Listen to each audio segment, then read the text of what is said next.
Peace, y'all. Welcome to the channel if you're new here, and welcome back if you're not. It's shot by Curt, and in today's video we're going to talk about 2 mistakes I made as a beginning creator. So if you go on to like the video, definitely drop me a like as it helps out the channel and it gets me in front of more people. Also consider hitting that subscribe button. This is day number 2 of VEDA. I'm doing 31 videos in 31 days, pretty much a video every day in August. So if you want to stay up to date, consider hitting that subscribe button and hit the bell notification just so you can be notified anytime that I drop these videos. Without further ado, let's get straight to it. So one of the first mistakes I made as a beginning creator was shooting in the wrong frame rates.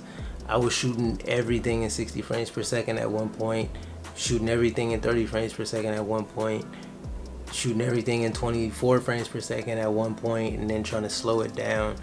That ain't the way to do it. So a real quick breakdown: 24 frames per second is like the golden standard. You want to edit in a 24 frames per second timeline, but you shoot your like interview pieces, talking heads, things like what I'm doing right now, you would shoot that in 24 frames per second. Your music video performances, you would shoot that in 24 frames per second.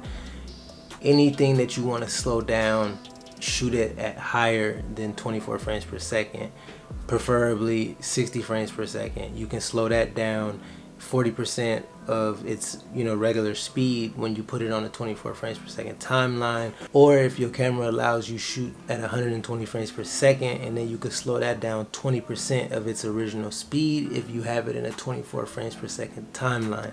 That way you get that super buttery slow motion. But anything that you're gonna slow down, I say shoot at 60 frames and higher, 72, 96, 120, whatever your camera allows that's over 60 frames. But if you only got 60 frames, rock with that. You can still get some dope stuff out of it. Anything that's talking head, performance, interviews, shoot at 24 frames per second, and make sure to edit in a 24 frames per second timeline. The second mistake that I made as a beginning creator was underestimating the power of lighting. So the reason why this was a problem for me is because I spent so much time getting caught up in like which camera body has the best low light and so on and so forth. But in reality, lighting can definitely help you keep your ISO down, which in turn gives you better quality, and that's something that I did not even think about. I seen so many dope setups with people having all these crazy tube lights and the aperture 120Ds and the Godox and all these different key lights, and I have a light now, but I had no lights. And just like even doing YouTube stuff, like people have aperture 120Ds and these light domes and things like that, and they get to keep their ISO low. But for me, I have to shoot and use the light that was in the space that I was in.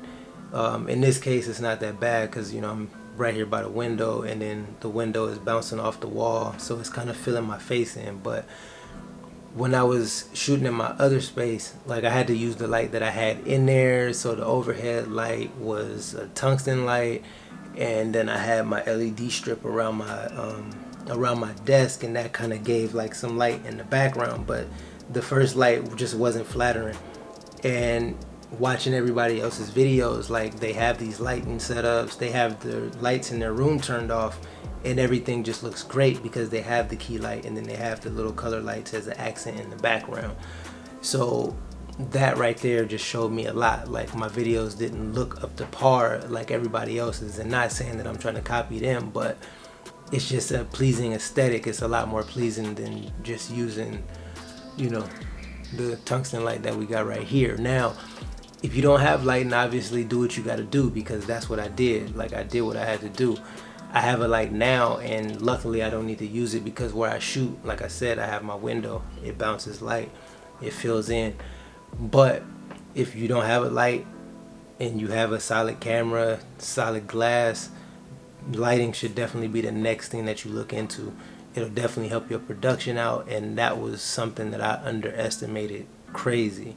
But that's gonna do it for today's video. Just wanted to talk about these 2 mistakes that I made: shooting in the wrong frame rates and underestimating the power of lighting and spending all this money on things that I did not need or did not even matter in the grand scheme of things. So if you like the video and it helped you out, like the video. Like I said, it helps out the channel. Consider hitting that subscribe button.